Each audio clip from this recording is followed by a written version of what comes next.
দর্শক, আমি এখন দাঁড়িয়ে আছি বরিশাল জেলা মেহেন্দিগঞ্জ উপজেলায়। মেহেন্দিগঞ্জে সোয়াবিন চাষে ব্যাপক সফলতা অর্জন করেছে। মেহেন্দিগঞ্জ উপজেলা কৃষি কর্মকর্তার তথ্য মতে এবার মেহেন্দিগঞ্জে 24,612 মেট্রিক টন সয়াবিন উৎপাদন হয়, কিন্তু বিগত রেমালের প্রভাবে অনেক সয়াবিন ক্ষতিগ্রস্ত হয়েছে।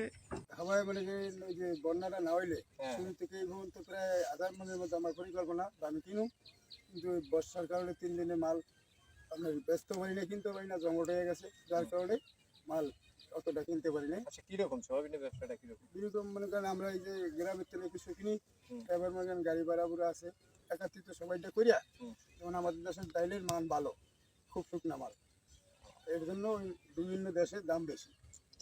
আমরা এই যে এইটি বোঝা সিজন আপনি কত মন সয়াবিন কিনছে?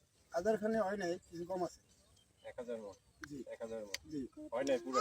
না, এখনো কিছু এটা হয়ে যাবে। এখন এইগুলা কোথায় পাঠিয়ে এগুলি নোয়াখালীর মধ্যে রেখে দেবো। নোয়াখালী বিক্রি করতেছে? যাবে। কিরকম ব্যবসাটা কিরকম? এই যে বললাম 2100 টাকা কিনা, এরপরে গাড়ি ভাড়া, লেবার খরচ আছে, এরপরে দেখা গেছে 2200-2300 বলেছে। তবে আমাদের দেশে ডাইলের মান ভালো, এর জন্য একটু বেশি দাম। মোটামুটি ব্যবসা ভালো? হ্যাঁ, মোটামুটি ভালো, কোনো সমস্যা নেই। আমার দেশে সবাই মিলে সব ব্যবসা বাদ দিয়ে আপনি সোয়াবিন ব্যবসা আগে এটা ক্ষণিকের জন্য, 2 মাসের জন্য, 1 মাসের জন্য, লং টাইম সময় দেওয়া লাগে না।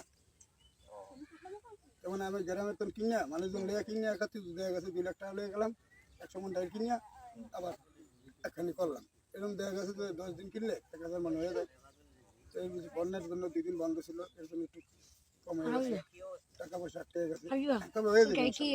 মাল আছে, আমাদের দেশের মালের মানও ভালো, চায়ও ভালো, চাহিদাও ভালো। অন্য দেশের মাল দেখা গেছে 2100 বেশি, মানে 2100, 2000, 1800, 1900 নষ্ট হয়েছে বেশি। আমার দেশে অতটা নষ্ট হয় নাই, যার কারণে মানে কম না, বেশি। আচ্ছা, যে রেমালের প্রভাবে মানে কিছু সয়াবিন নষ্ট হয়েছে? অনেক অনেক হয়েছে, হ্যাঁ হয়েছে। এগুলি আমরা এর মধ্যে নেই, এগুলি আগামী মঙ্গলবারের পরে এগুলি নেই। এর জন্যই বলছি যেগুলি বাকি আছে এগুলি আমরা পরে নেব, এখন পর্যন্ত যে ডাইল আছে এগুলি আমাকে নষ্ট না। আমরা সয়াবিন বিক্রেতা এবং ক্রেতা উভয়ের সাথে কথা বলেছি। আমরা কথা বলে বিস্তারিত জানতে পারলাম যে সয়াবিনের ব্যাপক লাভজনক, এই জন্যে তারা সয়াবিন চাষে আগ্রহী। আমরা একজন সফল সয়াবিন ব্যবসায়ীর সাথে কথা বলেছি, তিনি আমাদেরকে এমনটাই জানিয়েছেন যে সয়াবিন চাষে ব্যাপক সফলতা অর্জন করেছে।